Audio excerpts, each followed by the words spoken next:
Assalamualaikum warahmatullahi wabarakatuh. Hello guys, welcome back to my YouTube video.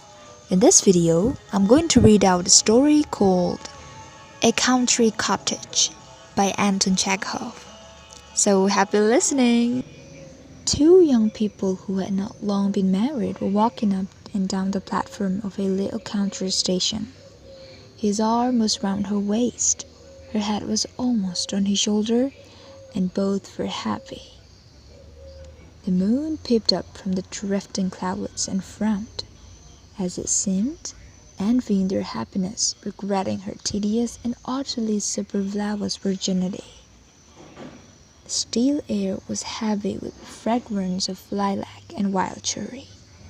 Somewhere in the distance beyond the line, a corn cake was calling. "How beautiful it is, Sasha! How beautiful!" murmured the young wife. "It all seems like a dream. See, how sweet and inviting the little corpse looks.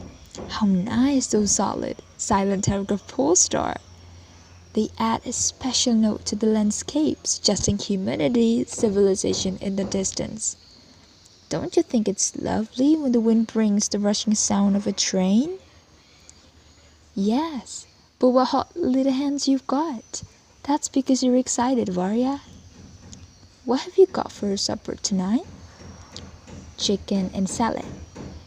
"It's a chicken just big enough for two. Then there is the salmon and sardines that were sent from town." The moon, as though she had taken a pinch of snuff, hid her face behind a cloud. Human happiness reminded her of her own loneliness, of her solitary couch beyond the hills and dales. "The train is coming," said Varya. "How jolly!" Three eyes of fire could be seen in the distance. The station master came out on the platform. Signal lights flashed here and there on the line.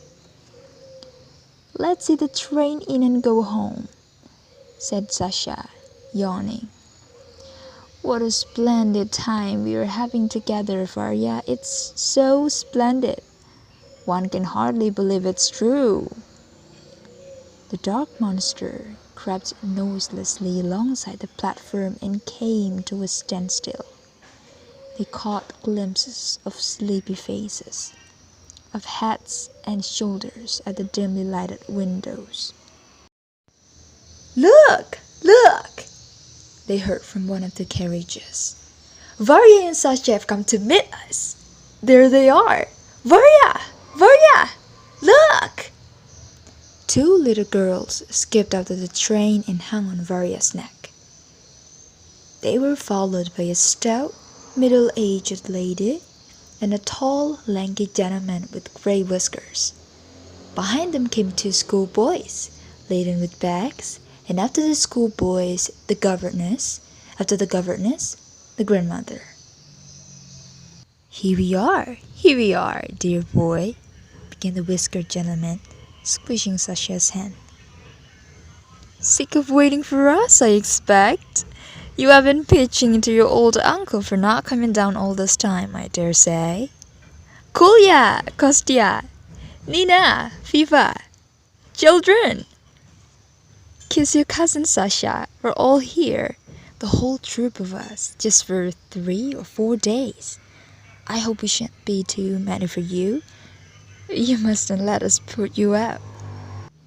At the sight of their uncle and his family, the young couple were horror-stricken. While his uncle talked and kissed them, Sasha had a vision of their little cottage. He and Varya given up their 3 little rooms, all the pillows and bedding to their guest, the salmon, the sardines, the chicken, all devoured in a single instant.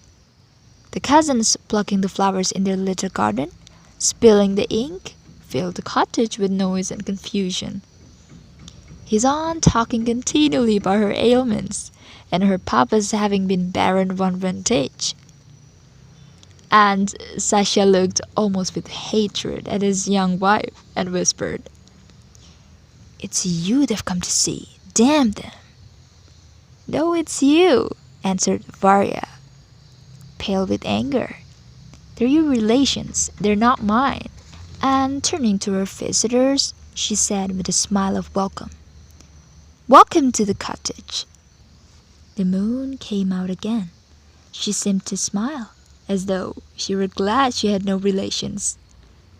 Sasha, turning his head away to hide his angry, despairing face, struggled to give a note of cordial welcome to his voice as he said, "It is jolly of you.